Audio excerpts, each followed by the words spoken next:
अस्सलामुअलैकुम। मेरा नाम है गुलामुल्लाह। सूरह मुल्क हजूर अकरम सल्लल्लाहु अलैहि वसल्लम की चंद लाडली और पसंदीदा सूरतों में से एक सूरत है। अल्लाह के महबूब हज़रत मोहम्मद मुस्तफ़ा सल्लल्लाहु अलैहि वसल्लम ने फरमाया कि कुरान हकीम में 30 आयत पर मुश्तमिल एक सूरत ऐसी है जो अपने पढ़ने वाले की शिफात करती है हत्ता कि उसे जन्नत में दाखिल करवा देती है। वो सूरत है तबारकल्लज़ी, यानी सूरह मुल्क, निजात देने वाली सूरत। आइए मेरे साथ सूरह मुल्क का तर्जुमा उर्दू में सुनते हैं और समझने की कोशिश करते हैं। शुरू अल्लाह का नाम लेकर जो बड़ा मेहरबान और निहायत रहम वाला है। वो जिसके हाथ में बादशाही है, बड़ी बरकत वाला है और वो हर चीज़ पर कादिर है। इसी ने मौत और ज़िंदगी को पैदा किया ताकि तुम्हारी आजमाइश करे कि तुम में कौन कौन अच्छे काम करता है, और वो ज़बरदस्त है, बख्शने वाला है। इसी ने 7 आसमान ऊपर तले बनाए। ए देखने वाले, क्या तू रहमान की तख्लीक में कुछ नुक्स देखता है? ज़रा आँख उठा कर देख, भला तुझको आसमान में कोई शगाफ नज़र आता है?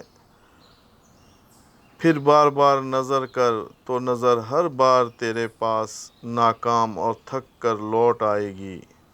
और हमने करीब के आसमान के तारों को चरागों से जीनत दी और इनको शैतानों को मारने का आला बनाया, और इनके लिए दहकती आग का अज़ाब तैयार कर रखा है।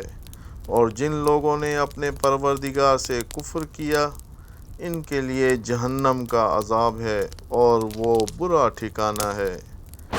जब वो इसमें डाले जाएंगे तो इसका चीखना चिल्लाना सुनेंगे और वो जोश मार रही होगी, गोया मारे जोश के फट पड़ेगी। जब इसमें इनकी जमात डाली जाएगी तो दोज़ख के दारोगा इनसे पूछेंगे, क्या तुम्हारे पास कोई ख़बरदार करने वाला नहीं आया था? वो कहेंगे, क्यों नहीं, ज़रूर ख़बरदार करने वाला आया था, बस हमने इनको झुठला दिया और कहा कि अल्लाह ने तो कोई चीज़ नाजिल ही नहीं की, तुम तो बड़ी गलतियों में पड़े हुए हो।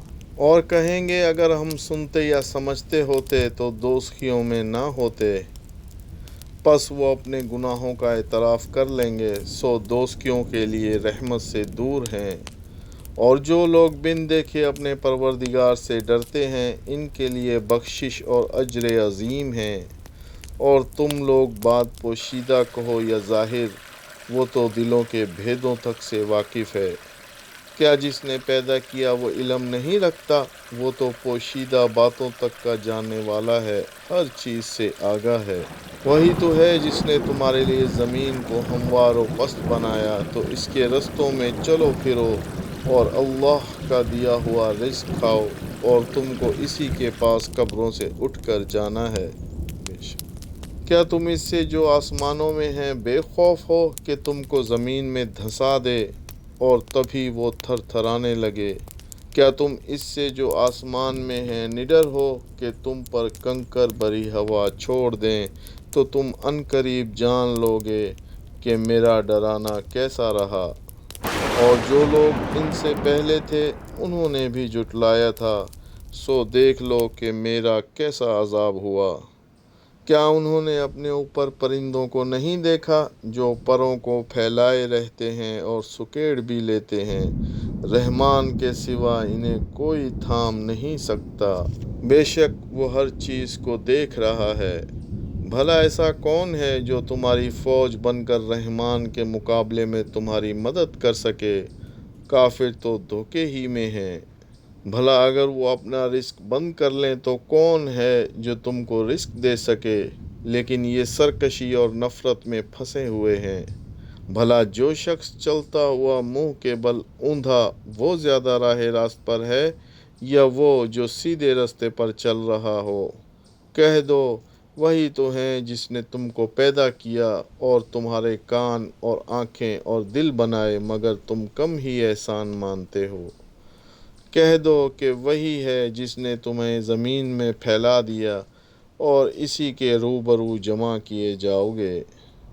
اور کافر کہتے ہیں کہ اگر تم سچے ہو تو بتاؤ وعدہ قیامت کا کب پورا ہوگا؟ کہہ دو کہ اس کا علم اللہ ہی کو ہے، اور میں تو کھول کھول کر ڈر سنا دینے والا ہوں۔ سو جب وہ دیکھ لیں گے کہ وہ عذاب قریب آ گیا تو کافروں کے منہ بگڑ جائیں گے، اور ان سے کہا جائے گا کہ یہ وہی ہے جس کے تم طلبگار تھے۔ کہو کہ بھلا دیکھو تو اگر اللہ مجھ کو اور میرے ساتھیوں کو ہلاک کر دے یا ہم پر مہربانی کرے تو کون ہے جو کافروں کو دکھ دینے والے عذاب سے پناہ دے؟ کہہ دو کہ وہ جو رحمان ہے، ہم اسی پر ایمان لائے اور اسی پر بھروسہ رکھتے ہیں۔ تم کو جلد معلوم ہو جائے گا کہ کھلی گمراہی میں کون پڑا ہے۔ کہو کہ دیکھو تو اگر تمہارا پانی جو تم پیتے ہو، برتتے ہو، وہ خشک ہو جائے تو اللہ کے سوا کون ہے جو تمہارے لیے شفاف پانی کا چشمہ بہا لے آئے؟ مجھے اپنی دعاؤں میں یاد رکھیے گا۔ اللہ حافظ۔